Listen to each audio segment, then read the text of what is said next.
else inside? Yes. I think there's... Okay, sir, do me a favor. Do me a favor. Calm down. Calm down. Other than your roommate, is there anybody else inside the house? I don't know. The date was February the 14th, 2020, Valentine's Day of all days. The time, approximately 1 AM, and unfortunately, this haunting body cam and surveillance footage was taken in the final moments of Amie Harwicks' life. You see, Amie was a therapist of sorts and was well respected within the Hollywood community, and with her being a therapist, you would imagine that she would give good advice. In fact, she did, and she would even apply her knowledge to her own difficult experiences in life. Amie really did play everything by the books. However, when she became involved with a man named Gareth Pursehouse, she had no idea that this would lead to 10 years of obsessive rage, restraining orders, and ultimately her death. Welcome back to Coffeehouse Crime, folks. My name is Adrian, and today we're looking at a story that will make you think twice about obsession and love. By the way, if you like true crime, strange and chilling stories, then please do consider subscribing. It really does help me out. And now, with that said, please grab yourself a coffee and let's caffeinate while we investigate. This is the case of Amie Harwicks.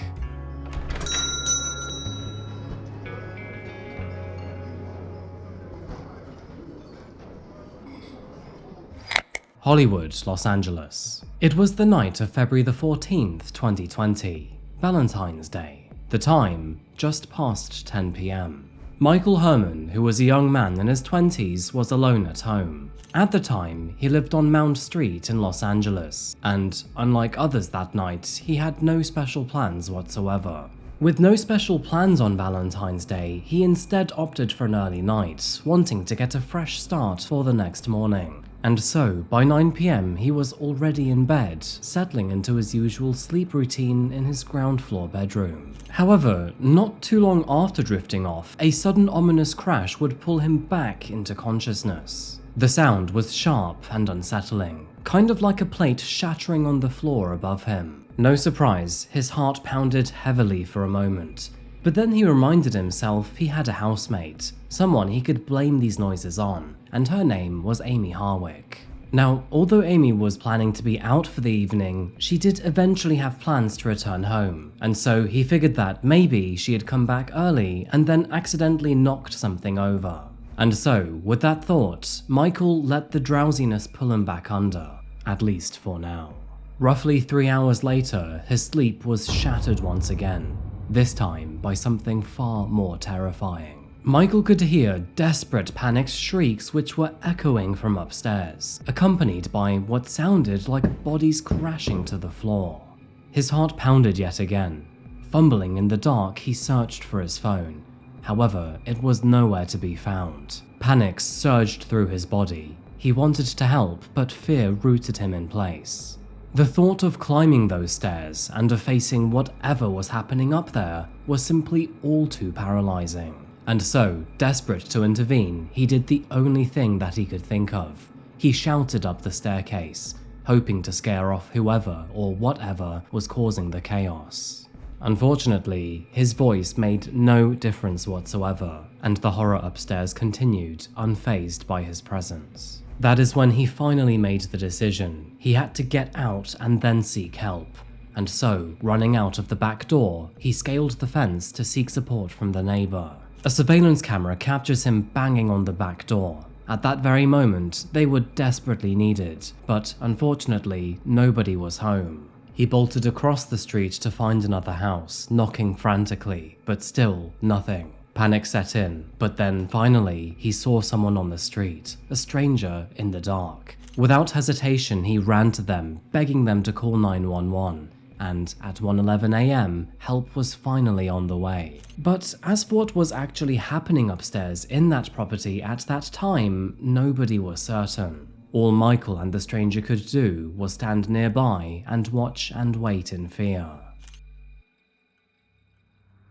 Police found Amie on the ground, roughly 20 feet below her bedroom balcony. Tragically, she had quite clearly fallen from a height, and nobody was sure if she was alive or not. In addition to her severe injuries, police also recognized that she had marks around her neck, which made it look like she had been strangled. In that moment, they were sure that this was not some accidental fall. It was in that moment that suddenly Amie became animated and seemed to be having some sort of seizure. At least she wasn't dead, but things really were not looking good.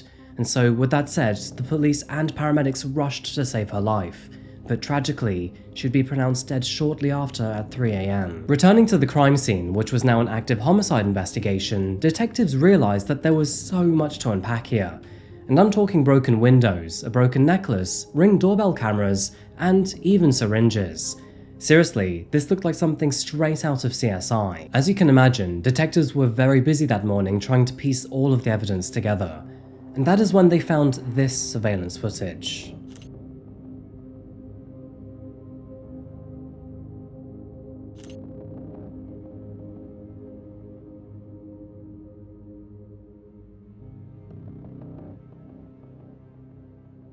Those video clips would become absolutely crucial in solving this case, and alongside Michael Herman's statements, would paint a pretty bad picture of Amie's killer. In fact, without jumping too far ahead in this video, after looking for their suspect, police would find this video clip of him online.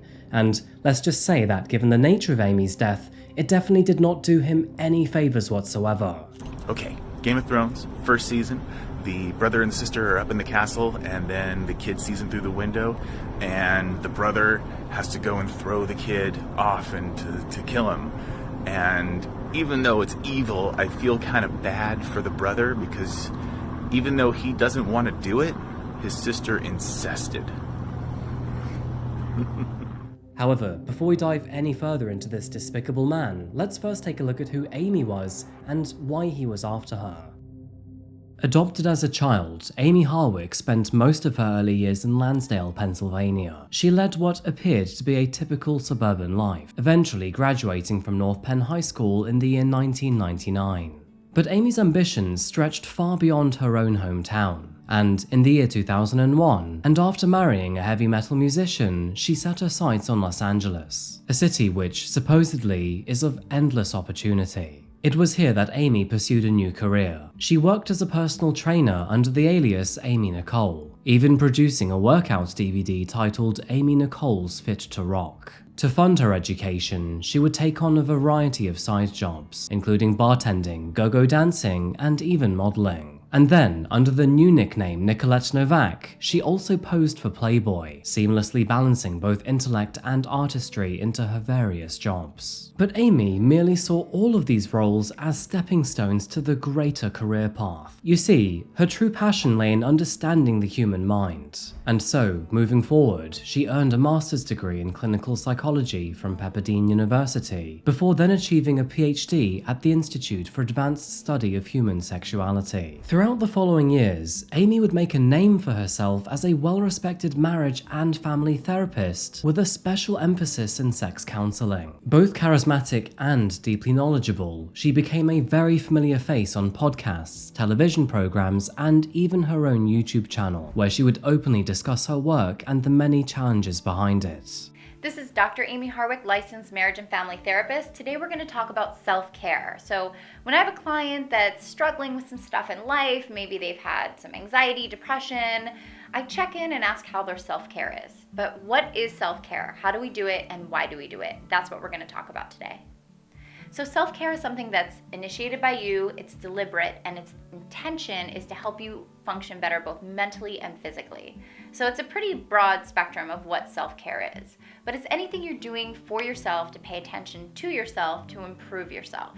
By 2014, she was the author to a new book named The New Sex Bible for Women, and only 1 year later, she was featured in a documentary called Addicted to Sexting. So, as you can see, Amie was a very smart woman who was gaining not only national but international attention too. Her former Playboy years made it quite obvious that she was a very beautiful woman. However, it was her intelligence that was making her famous. Outside of work, she absolutely adored her family, and her favorite visit every year was the annual cookie baking day.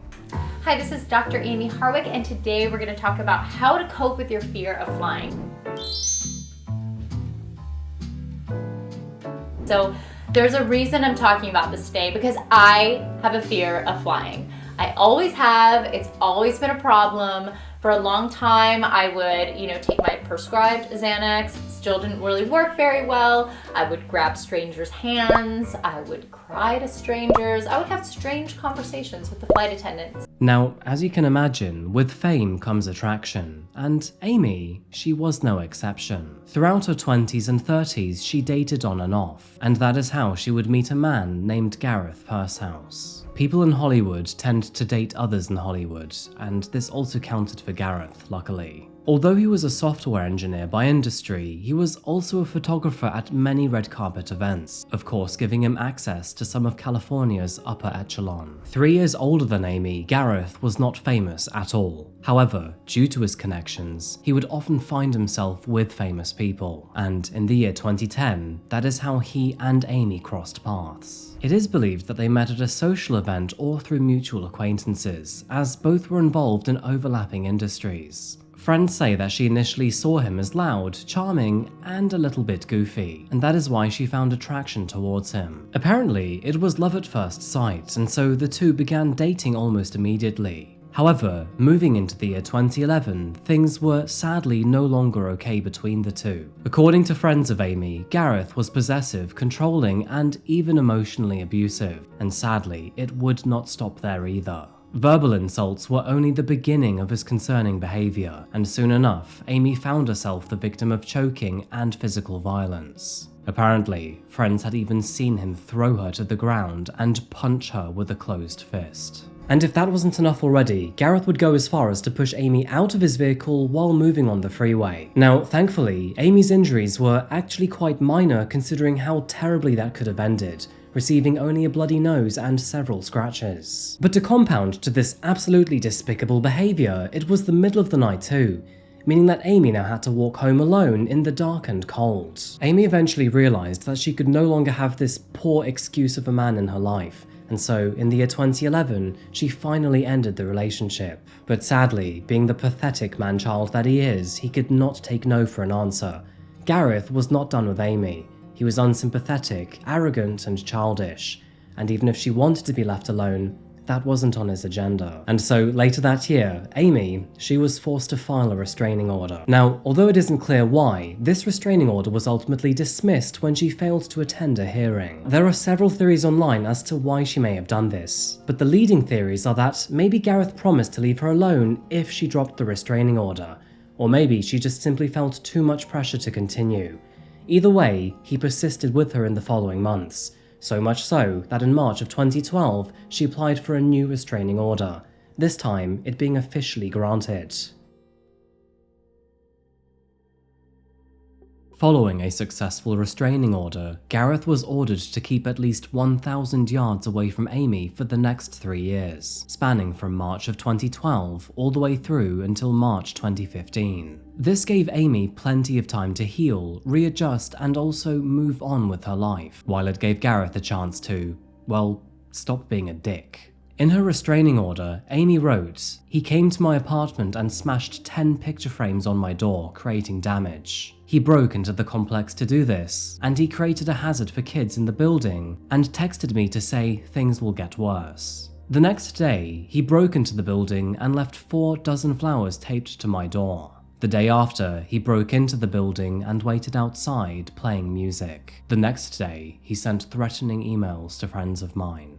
In her previous restraining order, she said that Gareth suffocated her, pushed her against walls, kicked her, and dropped her to the ground with force. And so, when the restraining order finally came into effect, well, I say good riddance.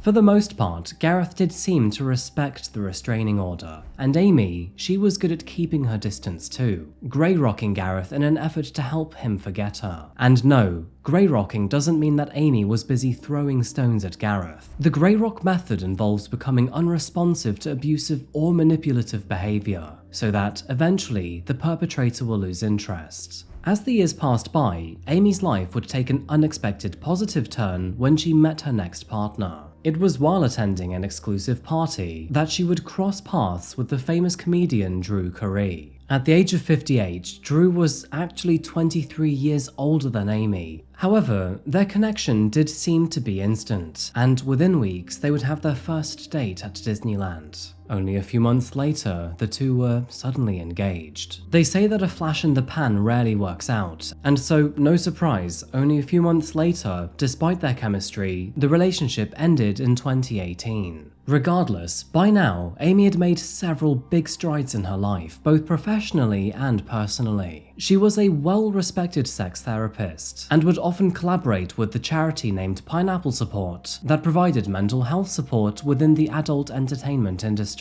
To quote her family, she was a positive force in the world and an unapologetic champion of a woman. Although she had broken up with Drew, the two were still very good friends and respected each other. And of course, she had long forgotten about Gareth. I mean, the two hadn't dated in almost 10 years by now, and only an obsessive freak would still be thinking about it, right? In addition to this, she hadn't heard from Gareth in a few years either, despite the temporary restraining order officially ending in 2015. And saying that, there were some mysterious events too. For example, in 2015, and once the restraining order had ended, Amie returned home to find her house had supposedly been broken into. And when she checked her computer, well, it appeared that someone had broken into it and wiped out all of her files.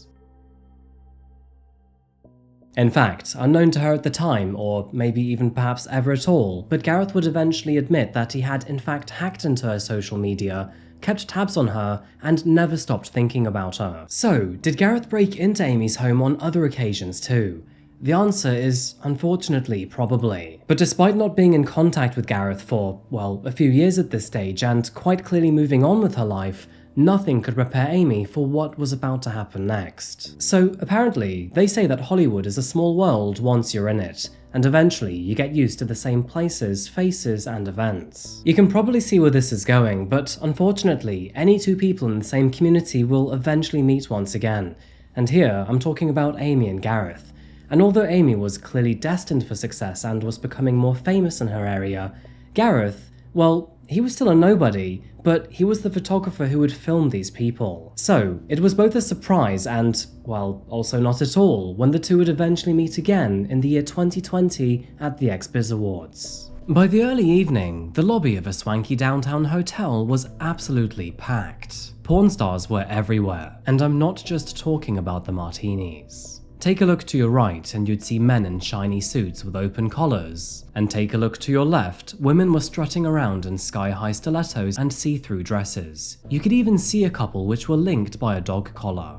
Now, obviously, this was not your typical hotel event, and that's because all of the people here were attending the XBiz Awards. Kind of see it like the adult film industry's version of the Golden Globes, but just with a lot more explicit categories. Of course, Amie was there, and that made sense too, considering she was not only a sex therapist, but also a former model. With her bright red lipstick and knee-length black dress, there seems to be plenty of videos of her from that night, smiling, mingling, and looking every bit the part. But unknown to her at the time, her life was about to take a totally different direction, and she couldn't do anything about it. Gareth was there, and before she knew it, she was locking eyes with him. A sick feeling twisted in her stomach, and she had nowhere to run. In fairness, she probably expected that there was a low chance she would see him, but that doesn't mean that she wanted to. He stormed towards her, and what started as a simple hello seemed to spiral fast. Within minutes, Gareth was crying, his voice shaking with rage, saying ridiculous things like, "You ruined my life, bitch. You are a hypocrite. You broke my heart. How can you be here?" Several of Amie's friends were nearby to watch all of this happen, where it is noted that he recited several voicemails he had left her over 8 years prior. It really didn't seem that Gareth had ever gotten over her, and we kind of know this because he would even tell Amie that he was still obsessed. With so much commotion, Gareth's emotional breakdown clearly turned heads, but thankfully, several friends of the two would eventually pull them apart. And while Gareth may have looked completely shaken, Amie, well, cool as ice, actually. She held it all together, at least on the outside. Her friends say that she seemed to mask it well, kept smiling, kept working the room, and if she was rattled, well, she didn't show it. Sadly, Gareth was not quite done with her yet, and later that night he found her once again. This time, although the conversation seemed to be quieter, the tension clearly was still there. Calm and composed as ever, she gave him a small, polite smile. She thanked him for his time and even apologized for any hurt she might have caused. And there was one other thing she said too, one thing which she made crystal clear, that although they were no longer friends, they didn't have to be enemies either. Now, although she had additional plans after the event, she would sadly write them off. Gareth had quite visibly scared her, and she wasn't in the mood to be sociable anymore. She returned home instead, where she then sat down by her laptop and wrote an email out to herself, and in this email she said, "Tonight I felt very scared.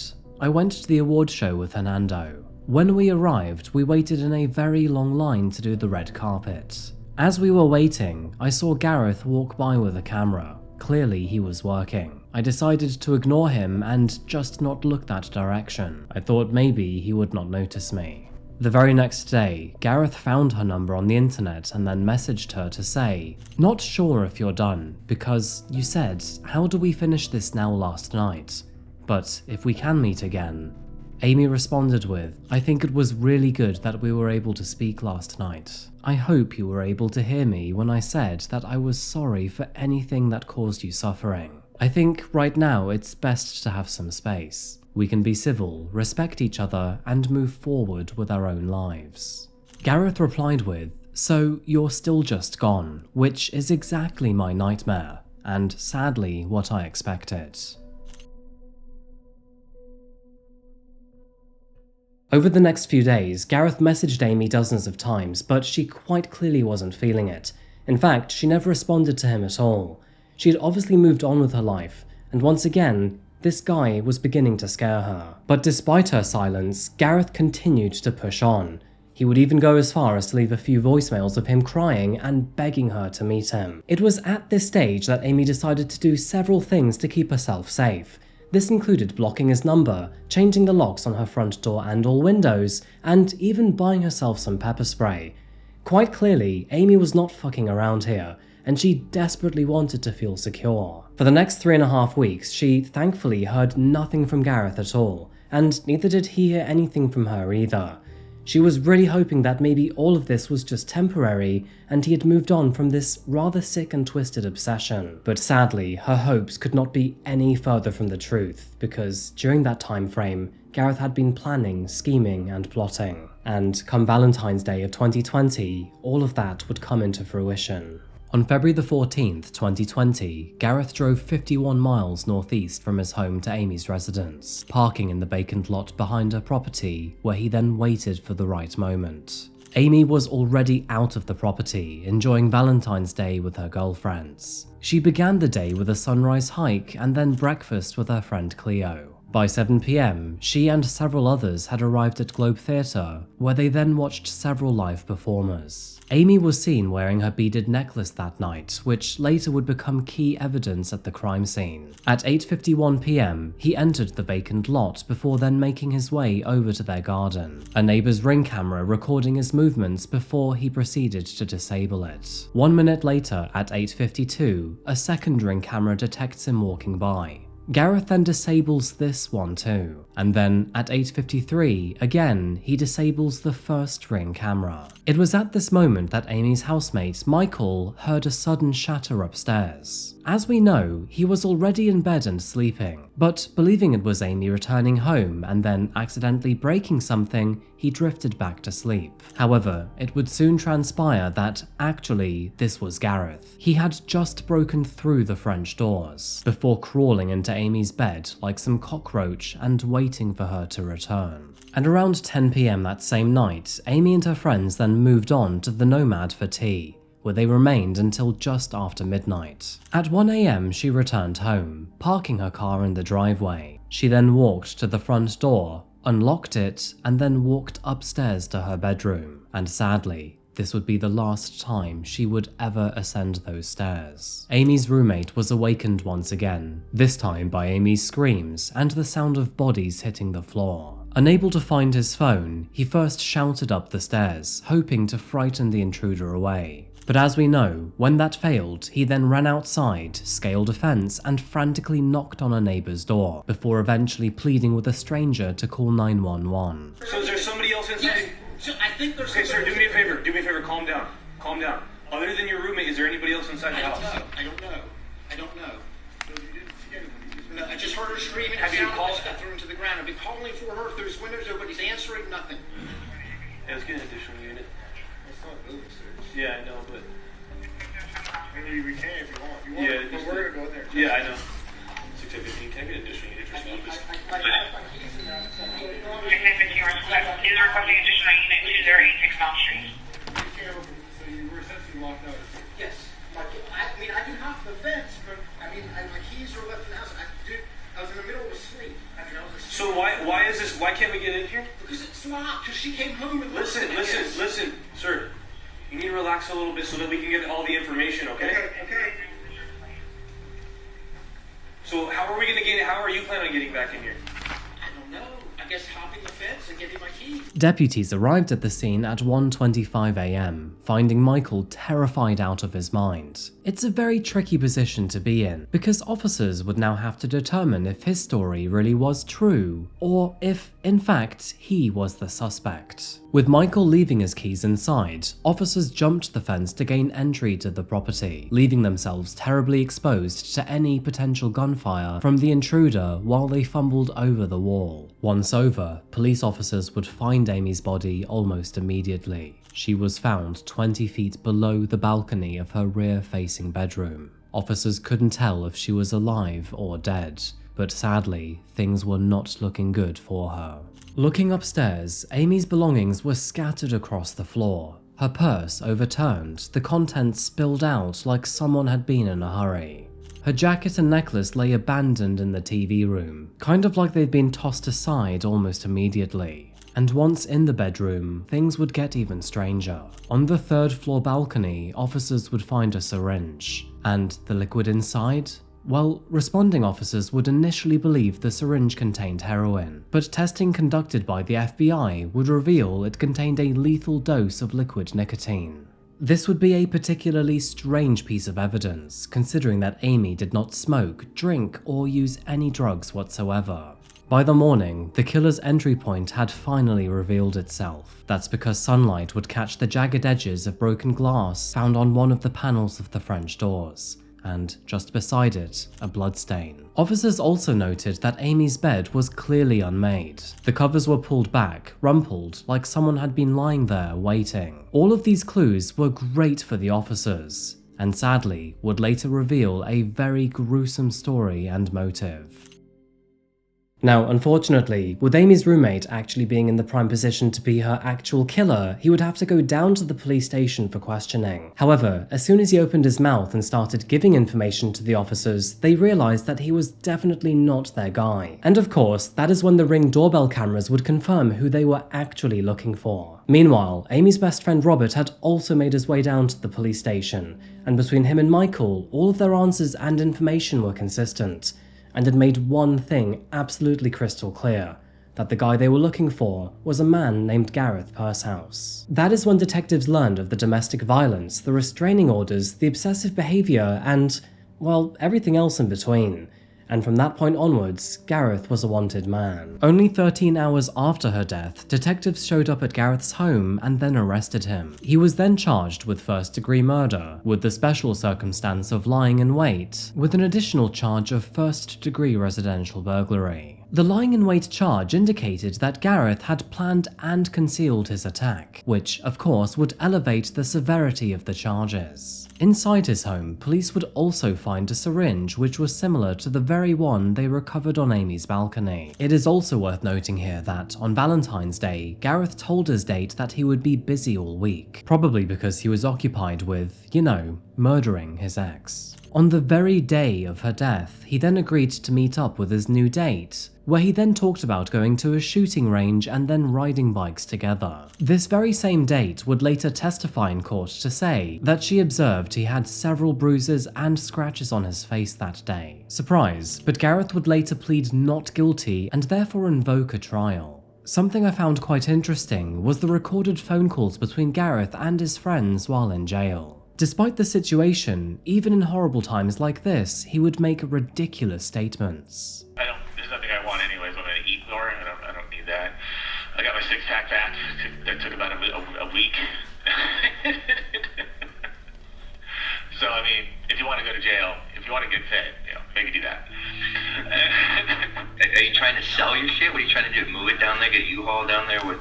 Well, yeah, a combo. So, one thing is, obviously, my name is a big thing right now. So, if you could sell stuff as mine to, like, weird collectors, you should be able to get more money for it. You know that's a real thing? You know that's a real thing? Yeah. And same thing with my car. My car isn't paid off, so hopefully I can sell that for more than it's worth. They're the same thing. And yeah, so whatever my brother wants to have, he can have, and whatever he doesn't want, it needs to get sold, so he doesn't have to move it if possible. And yeah, hopefully try to do that. I also told he probably won't do it. I told him to get all the 6,000 jokes I've written from my Google Docs. I told him to get them and then turn them into a book and sell it online as my book jokes, because I don't make money. Moving to the legal proceedings of this case, lawyers for Gareth claimed that he did not kill Amie, and that, furthermore, she could have accidentally fallen from the balcony, and all of this was merely an accidental tragedy. They also highlighted that, although the syringes did seem to match, Gareth did not actually use it on her, and therefore it could have been intended for other non-murderous purposes. However, the prosecution had a very strong case. There was so much evidence to use here, with key evidence including digital communications from Amie expressing a fear of Gareth, forensic evidence indicating manual strangulation, and witness testimonies about Gareth's behaviour leading up to the incident. Bloodstains detected on the French doors, which were used to break into the property, were also confirmed to belong to Gareth, as were several other bloodstains found on the floor inside of the property. Prosecutors believe that his initial intention was to murder Amie with his syringe, which contained a lethal dose of nicotine, but then later decided to use the balcony instead.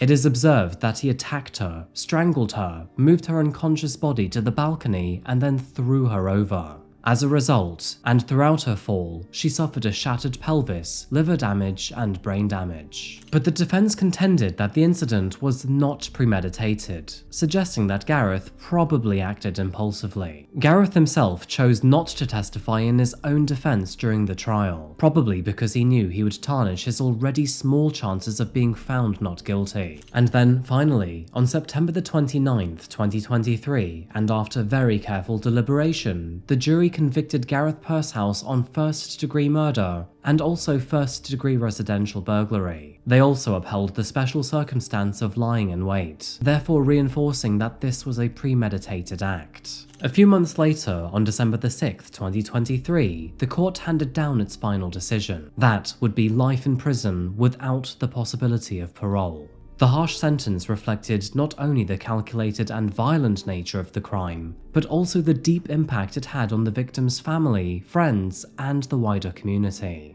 Accordingly, it is a judgment and sentence of this court that the defendant shall be sentenced to a term of life without the possibility of parole with respect to count 1 for the underlying murder charge, coupled with the special circumstance allegation alleged under Penal Code Section 190.2A15. Thus, the defendant shall receive a total sentencing term of life without the possibility of parole, and with the 4-year midterm with respect to the burglary charge to be stayed per Penal Code Section 654.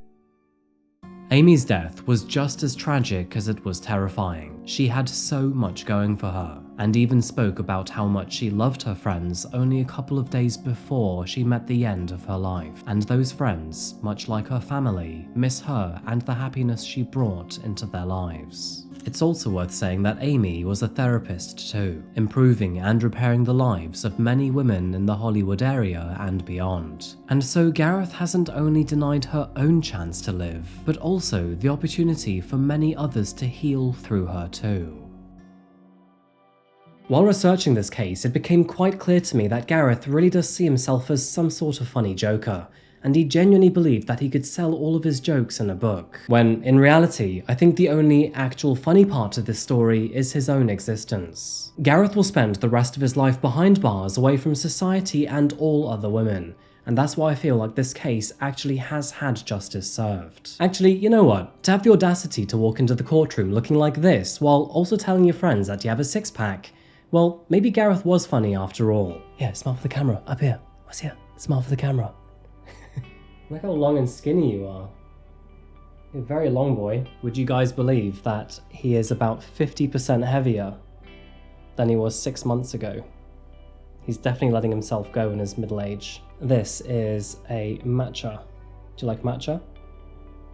Nah, didn't think so. Did you know you're the same color as my coffee mug? What do you think about that? It's like camouflage, hey? Camouflage. And with that, folks, I think we've pretty much come to the end of this video. Thank you so much for making it this far with me today. I really do appreciate you being here. I think next week I may have a compilation of 2 or 3 stories, so let's see how that goes. In the meantime, I hope you have a very good weekend, and I'll see you again very, very soon for another one. Until that moment arrives though, remember to look after yourselves, look after each other, and as always, stay safe. Thank you, and goodbye.